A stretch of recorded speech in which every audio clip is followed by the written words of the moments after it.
I've chosen to keep a few of those old terms, like awakening. Bodhi, that was the word used for the Buddha, the one who awakened. And actually it needs definition, but you cannot really replace it. You can't just simply talk about freedom and so on. The awakening we talk about is the awakening of all our inherent qualities. Actually, each one of us, we have an unused potential. I point to the heart. I could point to my belly. It's not like it's not residing in the heart, but in our culture it has become very common to point to the heart when we talk about the innermost. So we are talking about that spontaneous resonance that we call love or compassion. We talk about that capacity to have a very skillful, wise response to a situation when one is not limited by fears, by worries, by self-concern. So we are talking about the liberation of those qualities. They are liberated into action, and this is called awakening. So yes, awakening needs that the limiting, obstructing tendencies dissolve. There is a work for aspects of ourselves to dissolve, to not to continue to enhance them, so they drop away. They are not used anymore, and then something emerges. And the emergence of those qualities, we call that awakening. So we are actually in a process of awakening.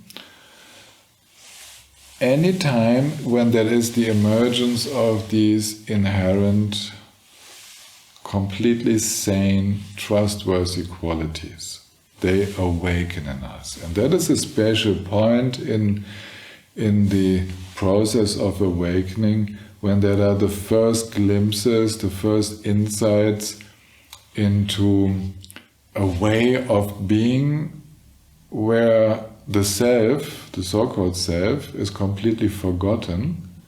There is no self-importance anymore. We call this also non-dual awareness. There is no subject as the center of experience, a subject perceiving someone else.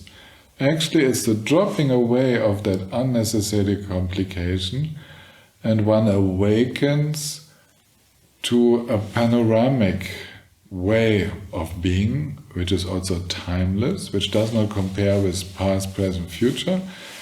It is in the continuous, timeless now. Now, first there are a few glimpses of that, and then this becomes easier accessible, it becomes a more continuous experience.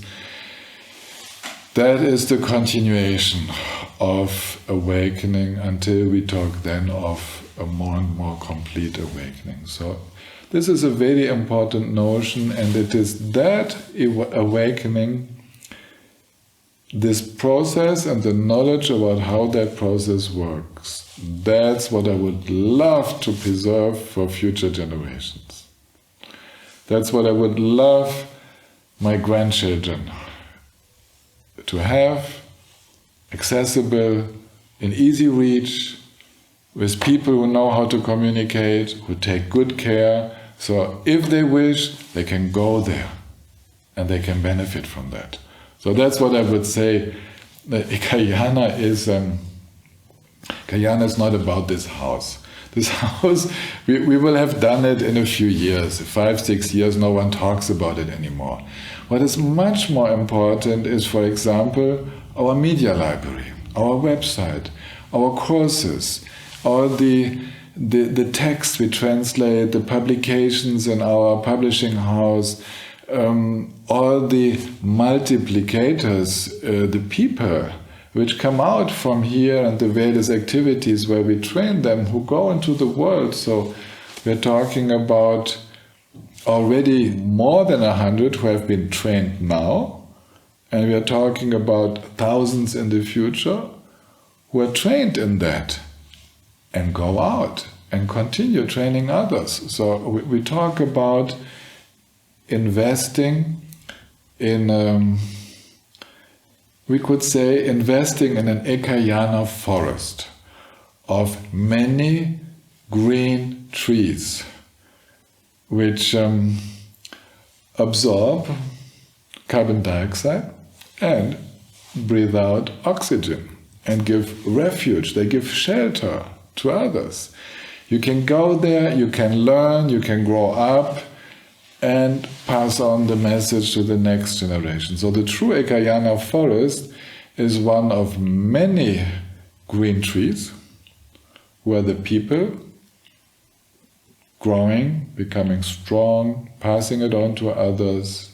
And this is the forest, and I hope that we create like little islands, little groups of people in that non-sectarian approach of the unity of love and wisdom. This like little places here and there, and hopefully they then also have that force to be able to grow. And the idea is to continue growing, like we are the continuation of the activities of masters in the past who have known how to plant the seeds, and we have known how to bring this to Europe, for example, to our country and your country. And they're skillful people, and they plant these seeds in our heart mind.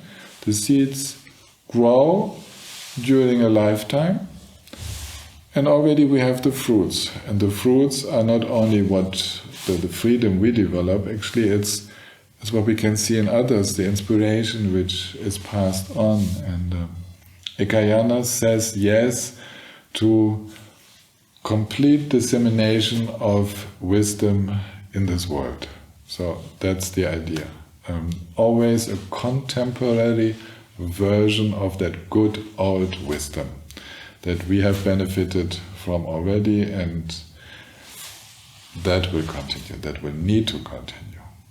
So we work for that together with all the others who are working for that. We are not alone in this world. We are just one part of that incredible activity.